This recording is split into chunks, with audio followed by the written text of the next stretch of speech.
Today, mining companies are generating more data than ever before. Are you embracing the power of this data to be better at mining? JUMP's Mine Analytics Playbook enables mining companies to harness this valuable data into actionable insight and focus on making the right, data-driven plays for a more efficient and cost-effective mining operation.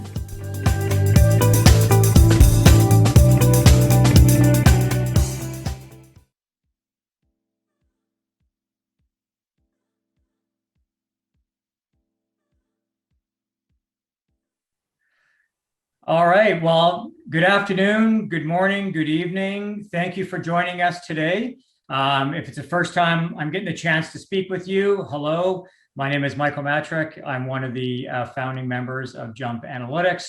We are one of the session sponsors for this great session that we're going to be chatting about, and more importantly, interviewing with this wonderful panel of guests that we have today. This session is focused on data. And it's really about analytics and interpreting the data.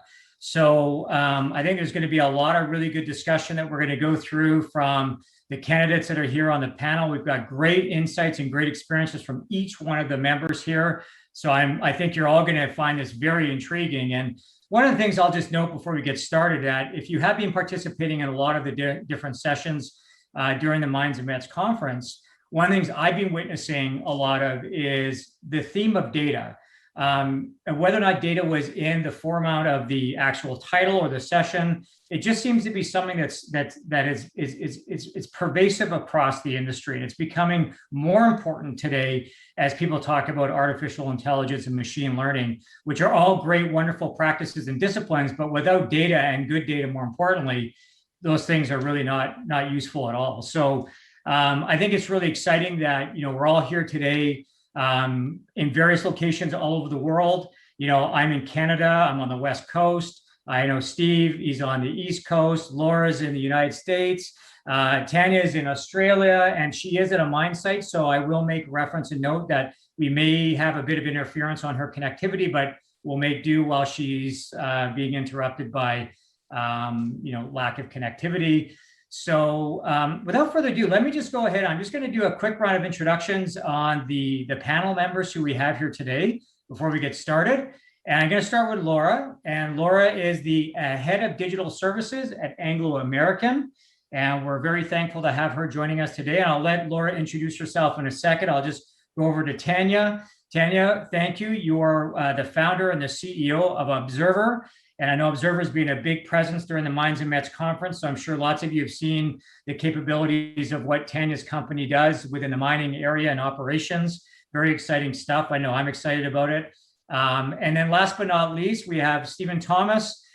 Stephen is a CFO and has been a mine leader or a finance leader within the mining industry for many years, and is going to be providing us with a very interesting perspective on the CFO lens and view on data and analytics from a corporate view, but then also from a mine site analytics perspective view, which I think is really important in tying those together. So as the session implies, this is about analytics and interpreting the data. So I'm going to reach out to Laura right now. So Laura, thank you for joining us.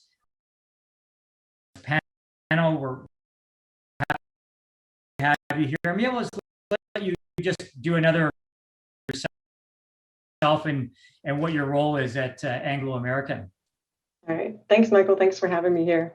So my role is the head of digital services inside Anglo-American, and it's really trying to pull together that change in the mindset and culture around data and how we're building our own platform and bringing all of that data in as Anglo-American intellectual property. So really pushing the mindset of data as our property and pulling that into one of our own Anglo-American platforms called Voxel.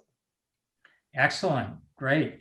Tania, while I have you here and I can see you, I'm going to ask you to sort of now do a formal introduction of yourself and a little bit about Obzervr. Yep, thank you very much, Michael, and good morning, everyone. And thank you to Mining and Mets for the opportunity to participate in all these excellent panel discussions that have been going on so far. So my name is Tania Walter. I'm the founder and CEO of Obzervr. Obzervr is essentially a product or a mobile app to enable work execution at mining and oil and gas sites. So we operate in both mining and oil and gas space, and it's about enabling a more safer, more productive workforce out in the field. And the way we do that is we connect to all of your existing systems. So be they your SAP work management systems, your Prometheus planning systems, or your analytics data warehouses that Laura will talk about. It's how do we drive data from right at the bottom of the pyramid back to your main corporate systems. And that's what we do.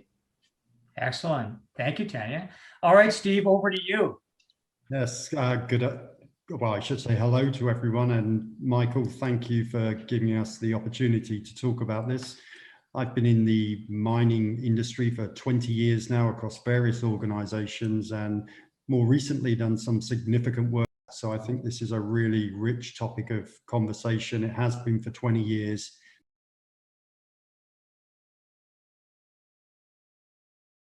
And science put to it now, which is great for the mining industry. So looking forward to the chat. Fantastic. Well, thank you, everybody, for the introductions. And again, thank you for being here. So let's dive right into things and get into the discussion of data and analytics and what it means. So Laura, looking at Anglo-American and some of the things that you've taken on, as challenges and successes in your journey with data, can you describe to everybody sort of what does data analytics mean to you, and what does it mean to Anglo-American? Okay, good question. I would say at Anglo-American, we're really trying to bring that whole people, process, and technology connection together through data. So leveraging that and really enforcing the organization to kind of understand that data is valuable for us to improve our operations and improve our efficiency in how we're running our mine sites. So I think really just being able to push that into the organization and allow that freedom to, kind of democratize the data and let the organization understand how to use that and then how they can make decisions from that. And I think really starting from the basics and having Anglo-Americans, leadership support to really kind of push the message through and really stand behind what we're doing from a data analytics team here. And that's the most important part, I think, is really having that leadership push behind us to say this is the right thing to do from the very top. Yeah, that is such an important piece of it. And while I still have you in question, is one of the things that I enjoyed about our previous conversation was your background. So you come from an oil and gas background, so another heavy asset intensive, plant intensive industries. And I similarly have a similar background being in Canada, Western Canada. We have the oil sands, we have, the pump jacks and traditional oil extraction and wells and what have you. And the oil industry, oil and gas as a sector has been very advanced with data analytics and had to for a lot of different reasons, whether it be the upswings in the price of oil or what was happening in competitive markets and landscapes. But help me understand, or maybe from your lens, coming from oil and gas into mining, what have you seen are some of the big differences between industry? And more importantly, what are some of the successes and the best practices that you brought over to the mining industry with that experience? I think just having the ability to, have the mining industry and Anglo-American specifically super excited about bringing data and digital transformation into the organization. So really wanting to pick that up and knowing that they need to transform and seeing how the oil and gas industry kind of did that and they kind of made it happen. Maybe it was because of the drop in the oil price and they had to understand how to improve their efficiency and improve their operations. And the mining industry can really learn from that. We don't need to wait for a drop in prices in every commodity to go and make those changes. We can do that now and really improve our operations. And that really kind of helps what Anglo's purpose is and starting to focus on our sustainability efforts and being able to really improve our operations so that we become a more sustainable organization. Yeah, for sure. I have another question for you. I'm going to park it for now because we're going to go to the other folks. And Tania, while you're there, I'm going to ask you, what does data analytics mean to you and to Obzervr, and more importantly, to your client base that you're serving? Yeah, Michael, thank you. So look, data analytics for us, it's a core part of what we do. I always say start with the end in mind. And for me, as a software engineer working in oil and gas and mining for the last 20 years, I knew there was a better way to use data. And as a statistician per se, we needed more data to make better decisions, but we didn't know how to get that data. So whilst oil and gas was more advanced, mining was not. And really it starts, I'll refer again to the pyramid, is data's at the bottom and you need a lot of data.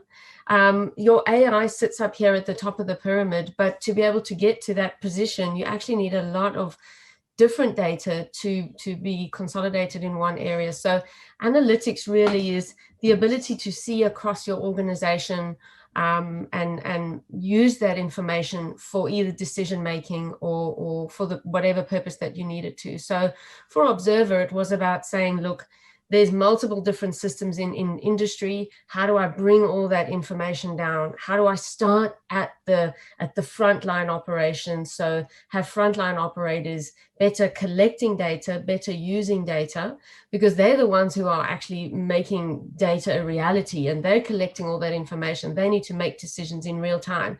So how do we actually put them at the forefront of the decisions we're making? It's not always about the head office people. They sit in their offices, great. I'm here, we're on site, and we need to actually make these people or help these people who are in the front line do their job. They're highly skilled people, highly trained people. So how do we give them those tools and technologies to start using the data at source, at the actual coalface, pardon the pun, to get better data back to Laura's, data warehouse, etc. And again, the thing that's come out is it needs to start with a strategy.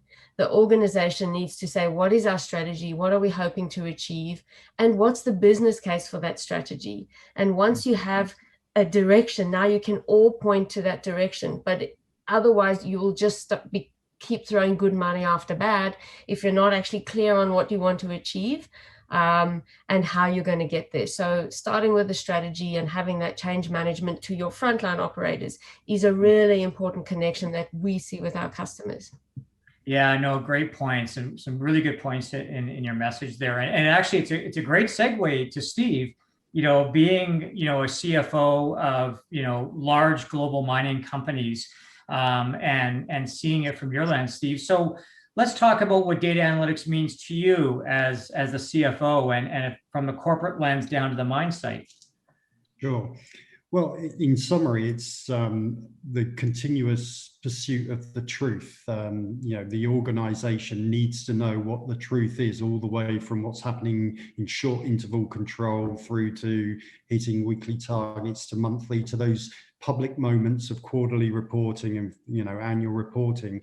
So just having a handle on the truth and having a common lexicon and an understanding of that data, I think that's one of the things that it's a challenge for businesses now. We can get more data, but do we have a common understanding of how to interpret that data? And do we have appropriate handoff points? So as we synthesize the data from, as was described, the pyramid, a load of data at the base that becomes more summarized and more relevant to different levels of decision making, have you got genuine handoff points so that the continuity of the data stays, but the nature of the data changes? Nobody at the top of the organization or at any level likes surprises.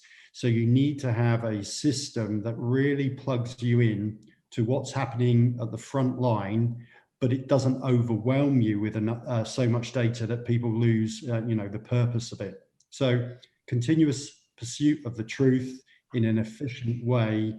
And ultimately, the issue is data is often about what is so, and the real issue is so what. So can we take that data and turn it into the so what? Can we make it a powerful radar of what might happen and model and predict tomorrow? And as from a finance perspective, I've always impressed upon my teams, they're employed to be radars, not to be reporters of yesterday. And they can only do that through having powerful data that they know how to interpret, how often they need to do that, and how they need to project, the historical data into, the future. So other than that, data is pretty important. Well, like I said, in listening to the other panelists and other sessions, the concept of data is there. You can't turn your back to data because it just won't be your friend. you have to embrace data. You have to look at data straight in the face and in the eye, and you have to really understand what it's going to do for you at the level that you're using that information. And this brings me back to a question to Laura around that digital literacy journey. So maybe I'll let you describe what you've deployed at Anglo-American around digital literacy and how it's helped you guys. Yep, sure, Michael. So what we've done is really taken the foundations of data and digital and provided that level of training that gives everyone that foundational level and basic understanding of these different terminologies, such as AI, machine learning. What does it mean to run agile software development? What does it mean to have high cloud computing? Really, all of those kind of basic terminology, so that the culture and the mindset around data is fully understood from the basic level, so that as we push digital initiatives and data analytics more and more into the organization and into the operations, the teams are empowered to understand exactly what it is that we're talking about. It's not some foreign language to them as it's going into the organization. And then on top of that, after they've kind of finished, the employees have finished their foundational training, we have nano-degree programs so they can be citizen data scientists or citizen business analysts, and really allows them to go continue doing their exact job they were doing before, but looking at it through a data-driven lens. Instead of just being a geologist, now they have that kind of data science background to give them a different picture to look at how they're doing their job. Mm-hmm. Yeah, it's interesting because a lot of times in some other discussions that people are they're fearful of the new technology because it may mean that their job becomes redundant or will be replaced by a robot or a machine or an algorithm. And the reality is that's not really true necessarily, is that you need more humans looking at the information and the intelligence. And instead of spending what they used to say 70% of your time searching for the data, you can actually spend that time analyzing the data. And I think with your digital literacy program that you have, that you're able to promote those capabilities in the industry, which I think is really neat. Yeah, I think it's good to have the organization feel good about innovation and new technology coming to them that they understand. So we're not just throwing it out there, and then letting them understand that there is job security out there. It is just maybe changing the way that they're doing their existing job today so that it can be more of a digital role in the future. Yeah, absolutely. Steve, just back to you for a second. So from your perspective, I know that you're a very hands-on CFO and how you've treated yourself in the operations of working across multiple mining entities, et cetera. How do you see the digital literacy being applied across the organization, and how is that managed and governed, and what have you seen that's worked from your standpoint?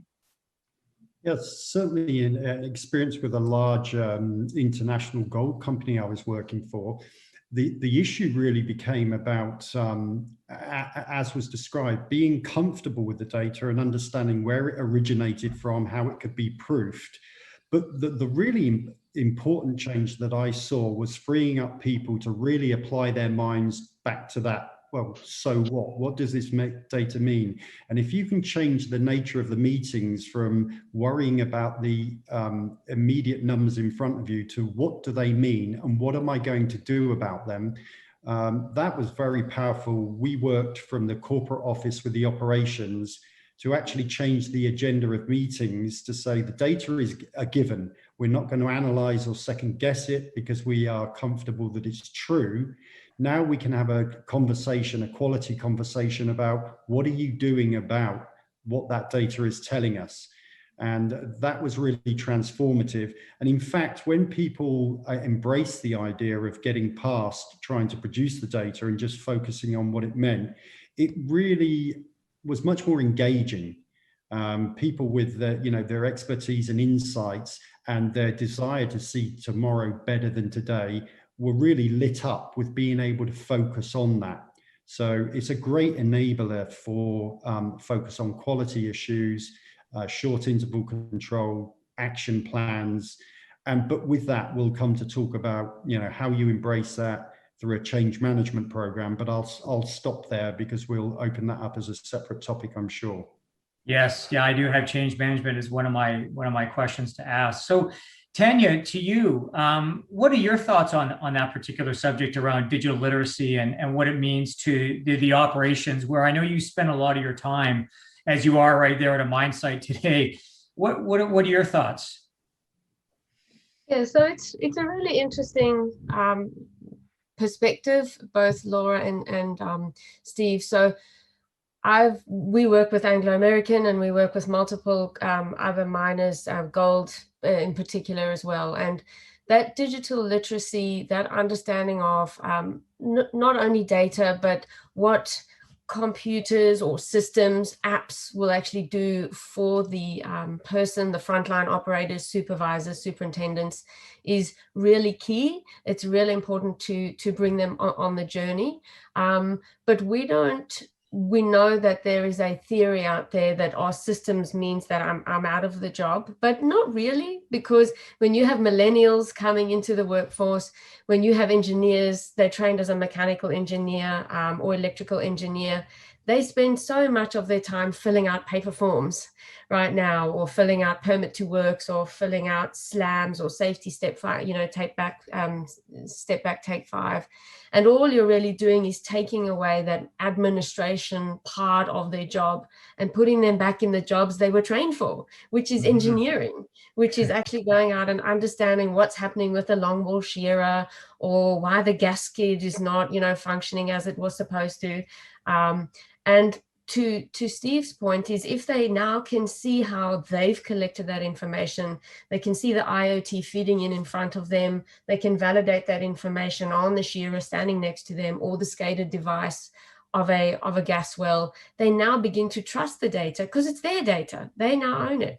So you take that conversation off the table, and they now have the time, because they're not sitting at the workstation for 2 hours at the end of a shift going, oh, let me recapture all my defects and subsequent follow-on work. Now they actually get to analyze the operational analytics, as we call it, to say, well, what did happen today? What is my readings, and how do those readings affect? Oh, I see I had an alert.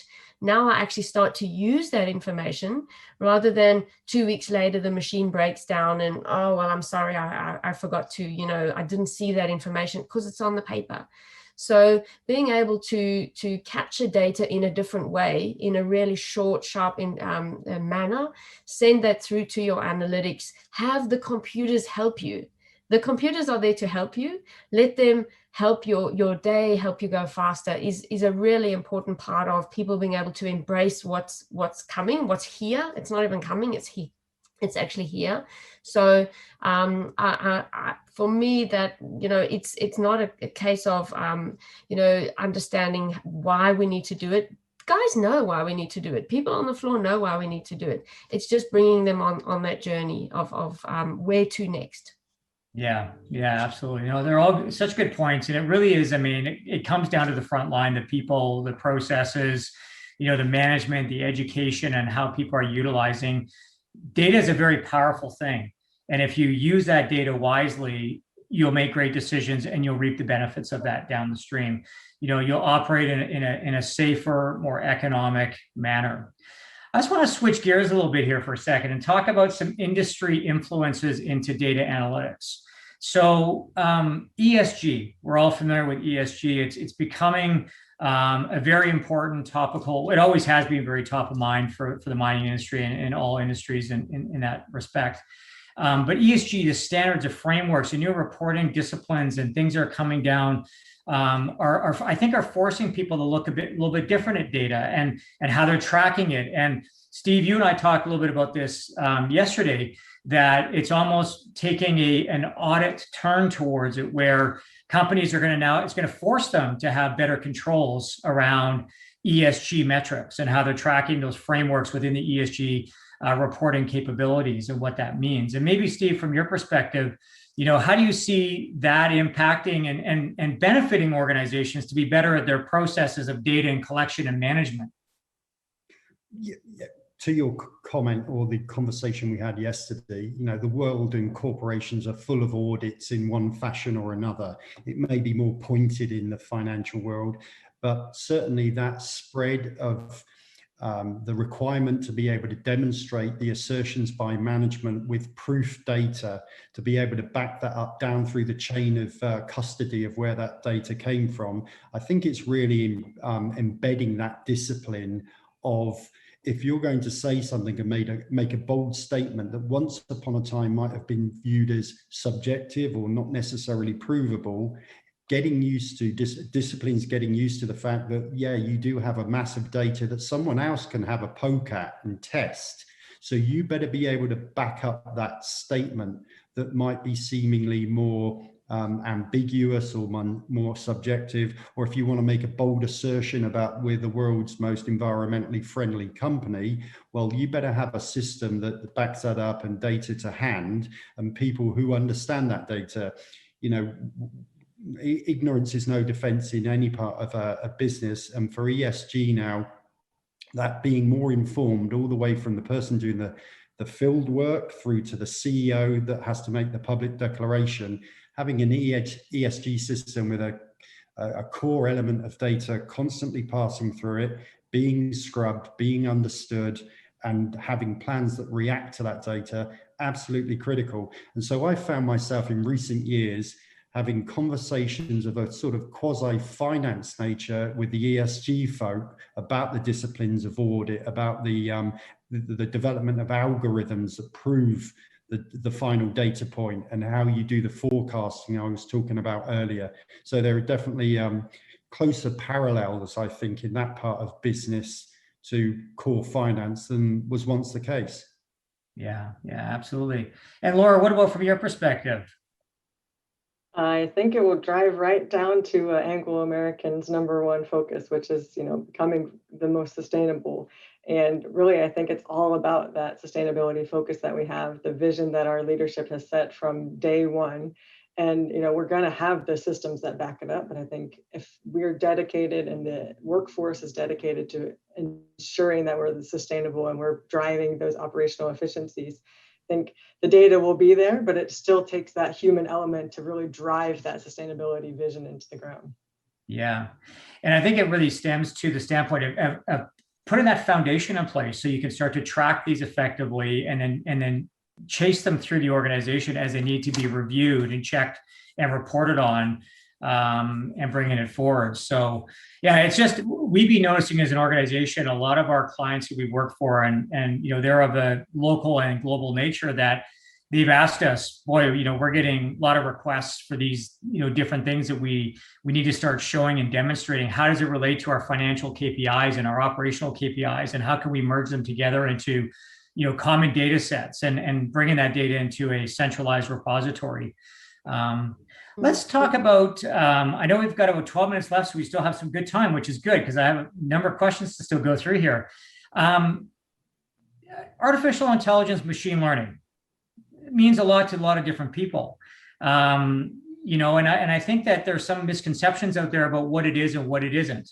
And so I'm interested, in mining specifically. And I did AI and machine learning 15 years ago, in different industries where we did some very complex, CNN type modeling, neural networking kind of capabilities, very advanced industries looking at data. That's now starting to permeate itself into the mining industry. And, everyone's kind of, I feel like they're ramming this down the throat of mining entities, saying, oh, you need to look at AI. And I think there's that education piece that's really difficult to understand and what it really means. And it's challenging organizations to go, well, why don't we have the data? And it's really, well, you actually do have the data. You need to know how to apply it effectively. And I think that gets back to that literacy piece. And Laura, maybe what are your thoughts on something like that? I think really it's about, one, capturing the subject matter expert's knowledge as well. So you have the data is there, and having a subject matter expert that's really confident in that, and then taking it down to what the everyday user would understand. So we can take, for example, something that we've done with our supply chain organization, which maybe they didn't understand there was some machine learning going on in the background, but we were categorizing all of the spend that supply chain was using and putting it into machine learning models, and then going and telling the category manager, this is how much spend you're having. But the machine learning and the AI into that was running its wheels in the background, and it wasn't doing a bunch of manual work for that category manager to go try and filter through a bunch of SAP records to figure out what was going on. So I think just having that one, there's a subject matter expert on machine learning that's then able to go and make those models, and then it spits it out as this is so simple to read for the everyday user for you to really understand how that works. And you don't have to know the intricate details of how machine learning works and how AI works if it's coming across simple to the everyday user. Yeah, absolutely. It's funny you mentioned that. We did a very similar project, contractor charge collections on the upstream side in oil and gas, and it was very immense. It was, integrated into SAP, and the insight it brought forward to the VP of Supply Chain and Contractor Relations Management was unbelievable. I remember him saying to me, I had no idea. I had no idea that we were at a deficit here. And it just brought that insight to the table. Steve, from a finance perspective, what does AI and machine learning mean to you? It's at the end of the day, it's having a smarter algorithm or processing speed to get through that data that, a person might take longer or bring subjectivity to bear. So for me, AI is about using technology to displace those tasks that you can reduce to ones and zeros, and back to the earlier comments made, free up more time to use your smart mind to think about what the action plan is. I've seen excellent deployment of machine learning and AI at the front line. I haven't seen so much of that in the corporate office in terms of as we were talking about earlier with synthesizing the data, you don't need that level of constant interface with AI at the C-suite level. But what you need is, what does it mean? Is there a clear common understanding of what that AI has taught you? It's certainly part of all of our lives. I can't drive my car without artificial intelligence or machine learning telling me to slow down, back off, or my watch telling me to stand up. So I think one of the things in this space we have to be aware of is if senior teams don't embrace AI, and it's maybe the acronyms and the names and that put them off more than what it can actually do. I.e., it's a brilliant business tool to embrace, but people at the top of the organization need to understand what it means for them, how it will manifest itself for them, and that they're not going to be inundated with data because they can. So I've seen mixed reactions to it, but it's here to say it's critical, and it needs smart people to interpret what the action plans are in response to it. For sure. And Tania, from your perspective, being a vendor and a provider of technology, I'm sure that AI and ML are becoming core tenets of your platform. Maybe give us some insights into that a little bit. Yeah, so it's interesting conversation, and I think I'll bring it from the perspective of being a software engineer, because I'm a software engineer by trade. So AI, from the discussion now, AI is smaller than we think it is. Like we said, your watch can tell you to stand up, but it's also bigger than we think it is, because that ability to bring that watch to the point of saying, go and do this, it needed a lot of data to be able to get to that point. But AI is not this all-encompassing, going to change the world, that movie with Tom Cruise swiping screens. That's not AI. I mean, the movies scare people to be able to embrace, all right, let's talk about machine learning. It's really about knowing what is the one thing you want to achieve. It might be, let's look at this specific haul truck and how we can improve reliability on the haul truck. Improve uptime, reduce downtime, or how we can assess the wear and tear on the teeth of this loader. So AI is being very specific in the outcome, but knowing that you need lots of multiple factors of information to get that outcome. And to be able to achieve that, we start with strategy. There is never we say, well, what is the outcome we want to achieve? Sometimes part of the leap, and I don't know, Laura, if you've experienced this, part of the leap is saying there is a $20 million budget, go and figure out something I didn't know yet. Because AI is also the machines, the computers showing you something that you didn't know yet. And it's not just helping me do my day job. It's, I didn't even know that I did this every day. I didn't even know that I did this 50 times a day. And that's what it is. So it's having the faith and, the perseverance to actually keep investing in a product or an outcome when you don't yet know the answer, but you have to actually just, go on the journey. And I think part of the challenge that some of the data analytics teams will face, particularly in the mining space, because it's new to them, is just having their executives invest in that outcome, and invest sufficiently for a long-term perspective. Something that oil and gas does really well. In fact, they've just launched, or 2 years ago, Shell launched what they call an ODSU, Open Systems Data Platform, where they put all information, all data into a Microsoft Azure, and they're starting to synthesize across multiple areas. So, Schlumberger is part of that journey. They contributed as open source information, but it's knowing that we're going to take a bit of time to understand new knowledge that we didn't know before. But of the new knowledge, let's focus on point outcomes that we need to actually, that will help our business, that will help us save money, save time, keep our people safer. It might be sci-tech gas information coming from the underground. How do we take that use case and understand how that will help keep our people safer? But it requires a lot of time and a lot of investment. Yeah, it's true. And it's really just the interpretation. It goes back to the interpretation of what you're trying to do. That's why I think that word interpretation is so important, to know what is the cause and the effect of this, applying this machine learning method, to the mining industry. And not to think of it as being a large program, because it doesn't need to be a large program. It can be a very small, very pointed system to prove you a particular benefit. We had an example where we did a pit to port with an iron ore company that was doing stockpile blending, doing polygons and being optimize the flow to the mill, using grids and formats and drones and these sorts of things that all work very well together. It was a very small project, but the benefit that it proved to the operations was significant because of the outputs, that the mill was running at a high efficiency and producing at the level that was expected based on the feed to the mill. So it's those kinds of things that you need to start looking at and understanding, which are, we call them MPVs. And if you listen to my session I had earlier where I was interviewing Christian from Glencore, who's global director of analytics there, was that concept of MPV.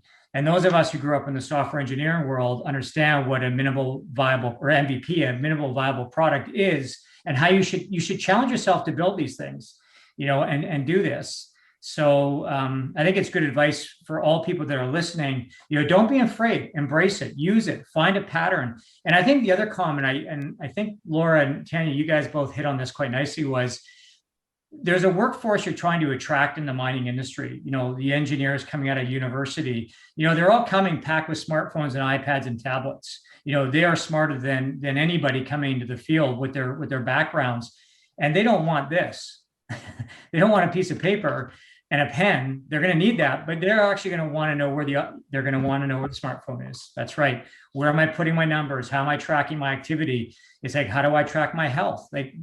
They want these tools and capabilities. So it's really important to don't turn your back to it. Actually go towards it, and then start to find those areas where you can really pick and choose what's going to work for you moving forward.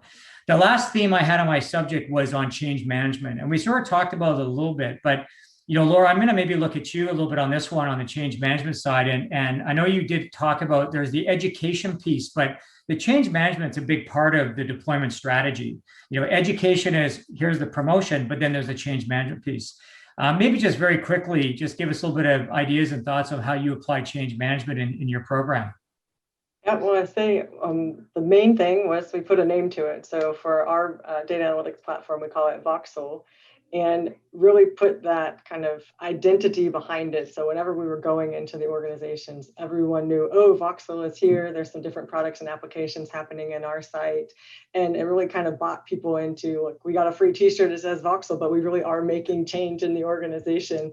And we are starting to use our data in the right way. I think it's not like you're just going in there and throwing some corporate tool out there that everyone has to use. It's really understanding what are the needs of the sites, taking in their information, their perspective, and then also tying them to the mission of, we are trying to be more sustainable, and data is really one of the blockers to that, and understanding that bottleneck so that we can really improve our operational efficiencies. And if they're on the journey with you, then they're not going to fight against you when you're trying to roll out these different kinds of tools into the organization. So I think we've really kind of bought into it. I can't say that the free t-shirts and water bottles kind of brought everyone onto the mission, but I think having a name to tie our platform to, so that everyone was understanding what it was and how it all tied together into that one Anglo-American wide data lake, and how they're going to use their data going forward. Fantastic. I know we're seconds down here. So I'm just going to thank everybody on the panel here. Laura, Tania, Steve, thank you very much for your time. Thank you everybody for listening. And we could probably continue on for longer, but that's it for time. Thank you. Thank you. Bye-bye. Today, mining companies are generating more data than ever before. Are you embracing the power of this data to be better at mining? JUMP's Mine Analytics Playbook enables mining companies to harness this valuable data into actionable insight and focus on making the right, data-driven plays for a more efficient and cost-effective mining operation.